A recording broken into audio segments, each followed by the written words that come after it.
All right, everybody, Stocks by the Numbers, welcome back. Wanted to take a quick look here. I know, unfortunately, it's kind of towards the end of the day, so I'm going to try to mention the summary of the calls here personally that I make here in this video. I'm going to try to mention them in the Discord and on my Twitter as well. If you guys are not involved in that, again, please just let me remind you, it is much, much easier and more advantageous for both of us, really.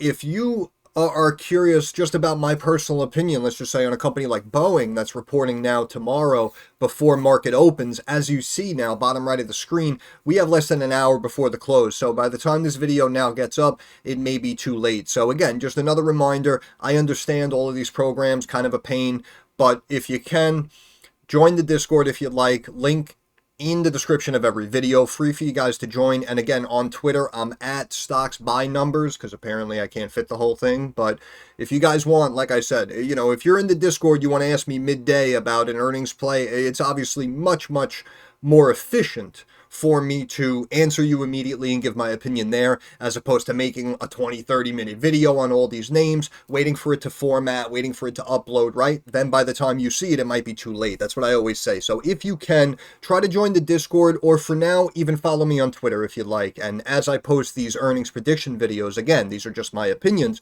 but as I post these videos, I know sometimes I post them late, so I'll try to kind of summarize the calls that I make in the video, and I'll try to tweet out whether I think certain names I would personally buy calls or puts for the earnings. But let's get into it. So looking at tomorrow morning, we have a couple of more brand names reporting, and the first one is Boeing, ticker symbol BA here on the New York Stock Exchange. Stock is now sub $169, really fell off a cliff. Apparently, we have planes falling apart, and now actually it looks like, in my opinion, we're potentially forming kind of like this bear flag taking place. But overall, in my opinion, just based on recent news, and again, of course, this is a gut feeling, but looking at some of these indicators here, we could look at the RSI here sub 30, so we could potentially be gearing up for a little bit of a pop. But again, we did drop and potentially started to consolidate into this flag, so we could potentially be forming this bear flag. But in my opinion, I would have to lean towards puts on BA. MACD potentially crossing to the upside, in my opinion, really shouldn't help it out.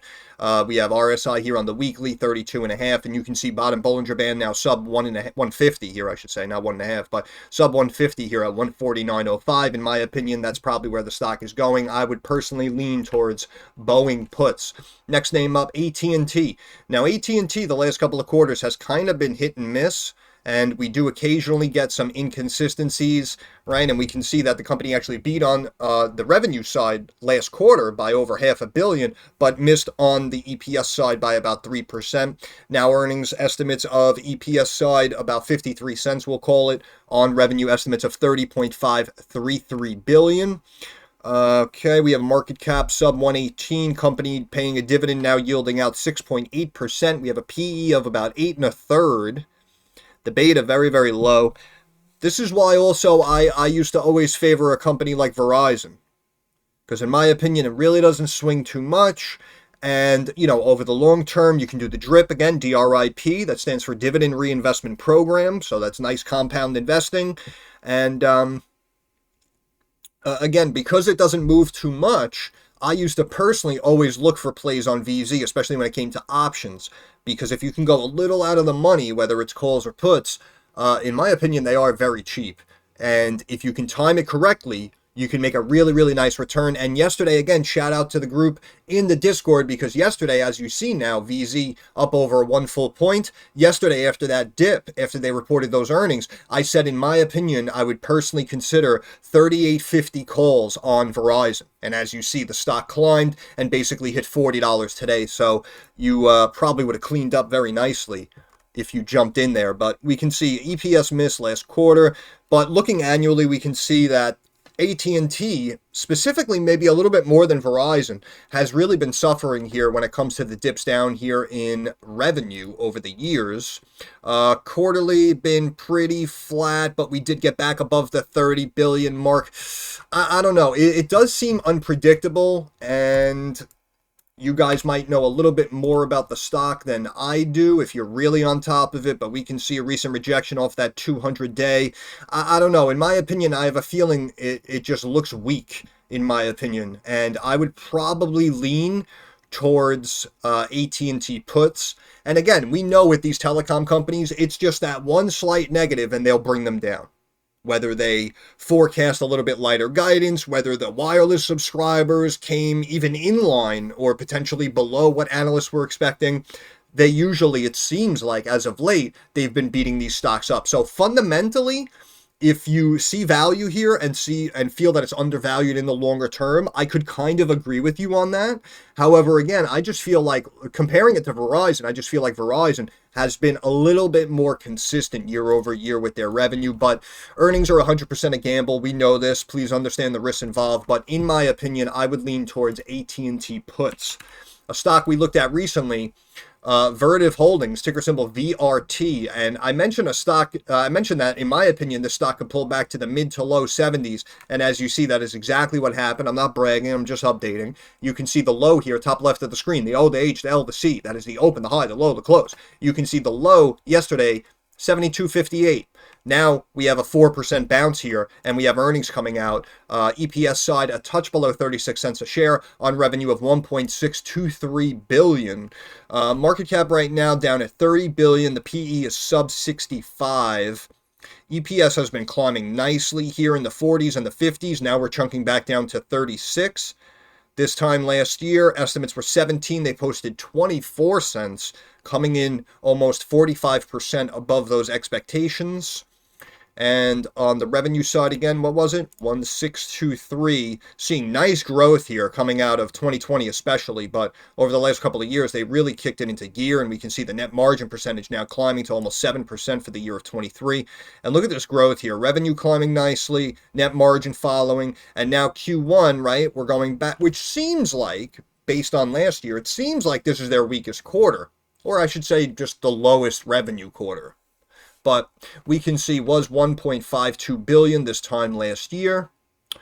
And then, my apologies. And then went 17, 18. In my opinion, I would give them the benefit of the doubt. And in my opinion, I would probably lean towards VRT calls, in my opinion. Let's pull up this, and we can see, look, we came right down, had a slight flash crash through that 50-day, and then had this nice bounce here on these earnings. So in my opinion, if they do beat, you could probably see a nice little maybe 10% pop, and you can get back to that top Bollinger Band there of about 87 1/3. The MACD's been slipping again. The stock corrected slightly a little bit. And RSI middle of the road. Again, in my opinion, I would give them the benefit of the doubt, and I would probably follow the growth in revenue. But again, like I said, this is what you want, right? The growth in fundamentals over time, in my opinion, this is what makes investing, in my opinion, much, much easier and much, much less stressful. Right? And you can see that going back to even the middle of September, you can see this 50-day moving average was sub $35. Now it's 74.5. And even the 200-day just here in February, sub $35. Now it's up to almost 50. So in my opinion, these new higher moving averages are now potentially newer support levels. And obviously, the higher they climb, potentially the less of a drop you may see on any negative catalysts in the short term anyway. But yeah, in my opinion, I would probably lean towards VRT calls. And again, the RSI was really out of control. We finally pulled back to that sub 70 benchmark and then immediately popped back above it. Because again, we do have earnings coming out, and we could potentially run into the close, potentially forming a bull hammer. But in my opinion, it really comes down to the numbers because we have earnings coming out. But you know, just something to keep in mind. But the MACD really climbing very nicely, started to drop down, and this is why, again, the stock really did go on a big run. So if these numbers do potentially come in light, or if they do forecast that next quarter they may be slightly under what analysts expect, then in my opinion, they will immediately take the stock down to right here, probably this mid-Bollinger Band of about $65 a share. So we could have a big swing to the downside, but in my opinion, I would follow the revenue, I would follow the growth, and personally, I would say VRT calls. Next up, Humana. Humana healthcare stock, and I know I looked at United Healthcare a while back, and I think it was at about $550 a share. And of course, I said the same thing, right? Fundamentally stable, they don't miss earnings, and they're very consistent. In my opinion, I'd be a buyer. So then, of course, what happened? They started talking about the rising cost in healthcare, so the stock started falling off a cliff, right? Of course. So, these things happen, and this is why I always say be very weary and hesitant sometimes when buying a stock at the high, even if it does look very, very good on paper, because chances are if a market sell-off or if a negative catalyst like those costs, if something like that hits the tape, then in my opinion, you'd probably be able to get a much more attractive price. So sometimes it pays to be patient when a stock is near highs. But Humana, sitting here at $327 a share, we'll call it's up about 0.5% going into these earnings. Market cap $39.4 billion, dividend yielding about 1%. PE, in my opinion, is low, sitting here at about 16 and change. Company earning almost $20 a share. Okay, we can see a big miss last quarter on the EPS side. Now we're looking to bounce back, $6.12 a share. That is significantly lower than where we've been. But healthcare seems to be a pretty stable industry. Profitability has been dropping, but just look at the growth over the years here. 65 billion, up to 77, 83, 93 almost, 106. So you understand what I'm saying? In my opinion, I would probably buy these dips, and 106 billion. We have a market cap of only 39 billion. In my opinion, they're beating this up because of the profitability side, but I have a feeling they're not paying attention to the long-term picture, the long-term growth here. And I mean, in my opinion, look at this growth here. Even if we take half of that, we'd be at 53 billion, which, as you see here, would be what's that, like 25% move from where we currently are here, which of course would bring us like back up here and fill these gaps and whatnot. But if we check recent quarters here, we can see slight miss, beat top and bottom, beat top and bottom, beat top and bottom, and then big miss on the EPS side, but they still beat by almost $1 billion on the revenue side. This is why I'm saying, in my opinion,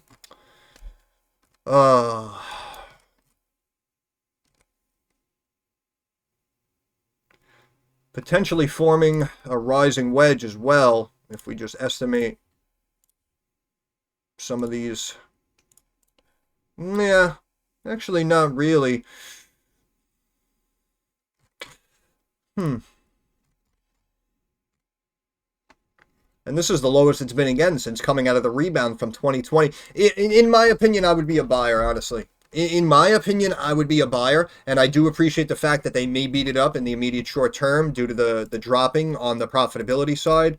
But in my opinion, the business is there, and it's a necessity, right? We know this. The healthcare sector, MACD really fell off a cliff, potential curling here. So this is why I'm saying, in my opinion, we could potentially get a good report, and we could pop back up maybe to like 375 here, this mid-Bollinger Band.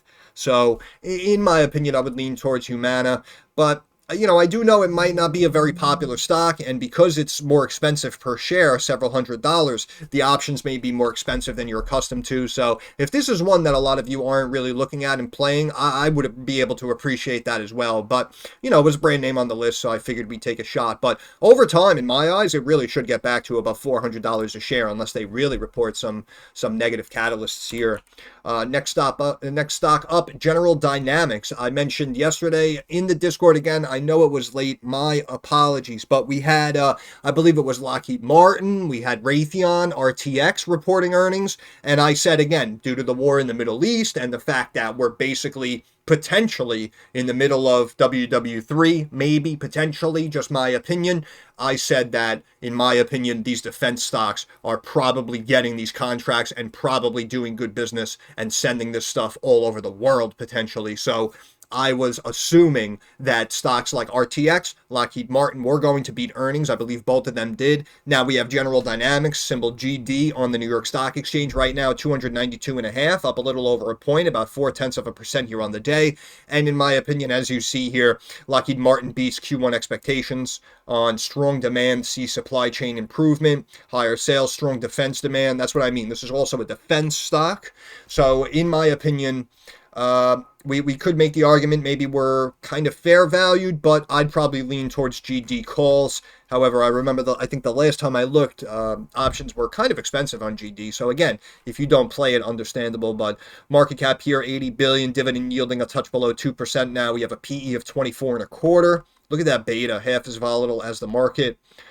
EPS has been steadily climbing. We've seen a lot of other stocks, right, steadily stepping down on the profitability side. This is what I mean. This is why these defense stocks are really potentially keeping the whole world in check. And basically what they wait for is the turmoil, right? And you can see, I believe it was around October when this, this quote-unquote war conflict, broke out in the Middle East. And you can see, look, a stock like GD just on an absolute rip over these last like 6-7 months. So in my opinion, I would follow the revenue. I would follow the political news, the turmoil, and chances are I would personally lean towards GD calls here. In my opinion, I think you'd have higher conviction.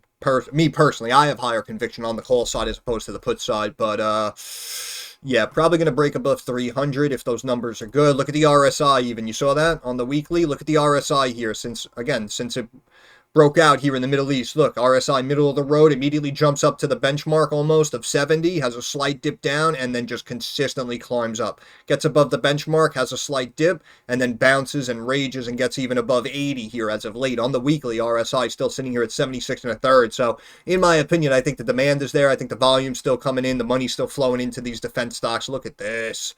Just absolutely climbing like an animal. RSI 67. MACD recently crossed to the downside, potentially curling here and heading back to the upside on a potential cross. That's why, in my opinion, I would say GD calls personally and, just follow that. Next one up, Biogen, BIIB. This one I don't think I've looked at, or maybe haven't looked at in a while, but this one's really swinging around. Let's check the last couple of quarters here. Very nice. Very nice. Very nice. And then we have miss top and bottom lines, and they absolutely took it off a cliff. Let's check these numbers here. 28 billion, 24 PE, sub 1 beta. But you can see, climbing EPS, slight dip, now expecting to climb back up, 345, 12, 10, 9, 9. Yeah, that actually doesn't look too good, in my opinion. 249, 23, 23, 24, 23, flat. And now we're coming out Q1. This time last year, 233, 231, 231. Trading about 4 times 2023 revenue. Let's check the debt very quickly. Debt $7 billion. 67, 66, 65, 77, 74. Cash dropped as well from 3 billion, slightly sub 3 billion to 229, down to a little over 1 billion. Even though we do have assets outweighing liabilities, we got 7 billion in debt. Yeah, in my opinion, I can appreciate this sell-off. I actually can, in my opinion, even though it looks like we had a nice bounce here. I'm looking at the 1 year, by the way. So this bottom fib here, 189.31, looks like it had a nice bounce just recently. But yeah, it's the decreases in revenue that we're seeing year over year. In my opinion, I would follow the trend, and I would probably say puts on Biogen, BIIB. What else do we have here that we could look at quickly? Hilton. Yep, Hilton climbing nicely. Apparently, people have this YOLO mentality with this whole doomer mentality as well. I'm sure you guys heard about the doomers. And, basically a lot of people are out there thinking that the stuff is about to hit the fan. Excuse me, whoa. The stuff is about to hit the fan. Talk myself out of breath. So they're expecting that everything is potentially going to get worse. So you've heard stories of people like liquidating their 401ks and going on cruises, going on vacations. So we can see that something like Hilton has been climbing very, very nicely here for several months. And if we check some of these numbers here, we can see nice healthy beats on the top and bottom lines here. Yeah. So in my opinion, I would probably follow the money as well. Almost 50 billion, tiny dividend, PE of 45. Dipping back down to 141 this time last year, 124 on estimates of 113.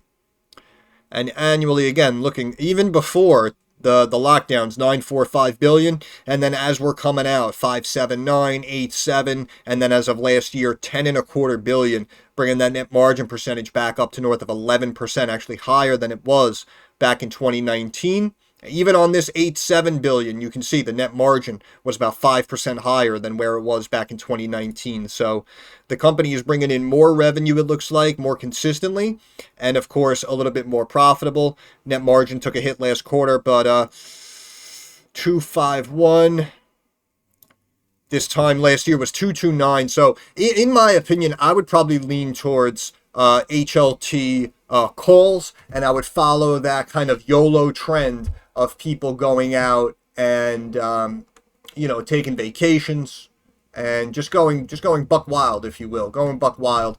Also, I wanted to look at very quickly CME. This is the Chicago Mercantile Exchange, and this is the commodity exchange, right? We spoke recently about the CBOE, which I brought to your attention, which again, I'm sure a lot of YouTube hobbyists and traders and all these people who are trying to sell you their courses, I can almost guarantee that these people didn't even know that these exchanges actually trade publicly and you can invest into them as well. I mentioned that options volume has been consistently growing over time, over the last several years, basically consistently year over year. And of course, the CBOE, the Chicago Board of Options Exchange, the Chicago Board of Options Exchange, yeah, right. My apologies. They earn transactional fees off of each option that is traded. So that's why sometimes instead of going to the casino and playing blackjack or playing roulette, why don't you just invest into the house? And you can buy stocks like CBOE, and in this case, you have a stock like CME, Chicago Mercantile Exchange, which is the commodities exchange. But we can see market cap about 77.5 billion, dividend yielding a touch over 2.1%. We have a PE here of 24 and a third, and just look at the stability here. This is why, again, extremely profitable, extremely stable. Look at the growth here over time coming out of this 2020 range here of just a sub 5 billion, and you can see you had a slight dip in 21, and then boom, we're off to the races. Why, in my opinion, is the company now seeing a boost up in revenue? Because again, they earn more transactional fees off of commodities that are being traded. And what are we dealing with? We're dealing with multiple geopolitical conflicts, and we're dealing with hyperinflation. So that translates to higher prices. Even recently, we spoke about cocoa hitting these highs and the fact that it may keep a stock like Hershey down. So this is why, in my opinion, I think a lot of big and potential smart money is moving into commodities and using it as a potential hedge if stocks go down. Then again, a lot of these commodities, materials, the metals are probably all, in my opinion, going to consistently keep climbing in cost and in value. So something like CME, in my opinion, again, pretty consistent. I would consider calls on CME. What else do we have here? What else do we have? I mean, there's a lot of names, and unfortunately, I'm coming to you late in the day. Hasbro, we could look at very quickly. Hasbro has been climbing nicely, even though the stock has been missing on revenue and EPS for the last 2 quarters, missing on EPS the quarter before, coming off a nice beat there. 1.2 billion, 1.5 billion, 1.3, back down to 739. Market cap 8 billion, dividend yielding 5%. And again, sometimes these companies like Mattel, Hasbro hit and miss, but, there's a brand name in the space, and we do have these cycles, right? We have these cycles. Sometimes during the summer months, they'll get good business. Sometimes during the holiday season, they'll get good business. So it is kind of mixed throughout the year. However, again, could make the argument that we're kind of fair valued and we have a nice dividend being paid out, but the EPS has been rough, expecting another drop on the EPS side. And we can see from this top out in 21, we've kind of been consistently dropping here with the revenue year over year. And even quarterly, you can see big drop there in Q4. Now we're going into Q1 this time last year about $1 billion on the dot. Now estimates of 739 million. So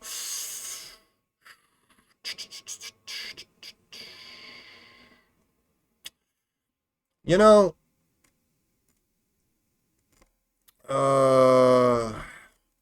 in my opinion, I would play puts. In my opinion, I would play puts because this does seem like a big drop. And even though these estimates are now lower, and you can see sub 740 million, in my opinion, even if they beat on the top and bottom line, I'm having that gut feeling that they may potentially forecast some obstacles moving forward. And like we always say, any slight negative could potentially beat a stock up. So in my opinion, I would say Hasbro puts. In my opinion. Again, there's a lot of names, but I didn't want to spend too much time in this video. Oh, wait. This one, KOF.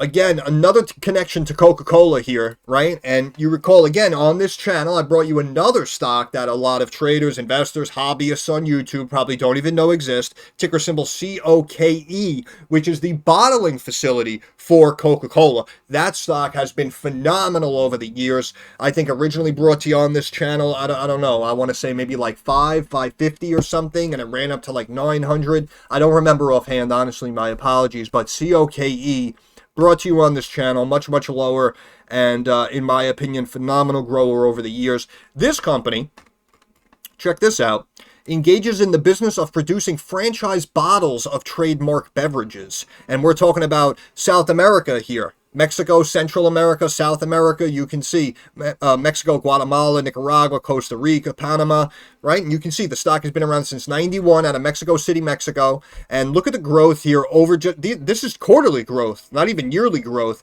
getting up to over $3.75 billion for the quarter. And if we switch over here annually, you can see a dip down from 10 billion to 8.5 billion in 2020, and then right back up to 9.6. Back up to over 11.25. As of 2023, almost 14 billion in revenue coming in. Current market cap, 5 billion, with a dividend yielding 2.4% and a PE of 18, sitting here at sub 20, earning over 5.25 per share. And look at that beta. Beta, again, volatility of a stock in correlation to the overall volatility of the market. And you can see the beta technically half as volatile as the market with nice stable fundamentals. Let's back up a 5-year chart. Whoo, look at that coming out of 2020. Kaboom, going from the 30s up to about $100 a share. And yes, we do have these big sell-offs, but just look at this growth here.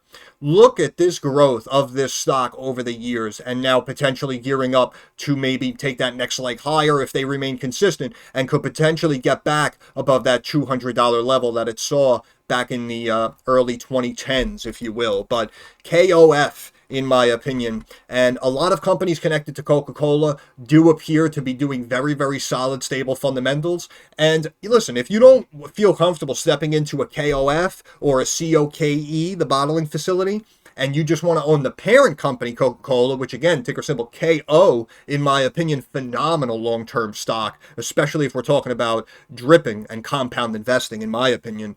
But, you know, if you feel more comfortable just going with KO as opposed to these other stocks, totally understandable. But this is one that I just feel like is flying underneath the radar, and you guys know how I feel about those, so I just wanted to give a quick update there. So if you did want to potentially consider taking a position, in my opinion, I would personally lean towards calls or shares on something like KOF. And I know there's potentially some other names that are reporting before the open, but it is what it is. So I'm going to end it there. So once again, stocks by the numbers. Thanks for stopping by. If you have any questions, comments, or concerns, drop it down in the comments section. I'm usually very quick to reply.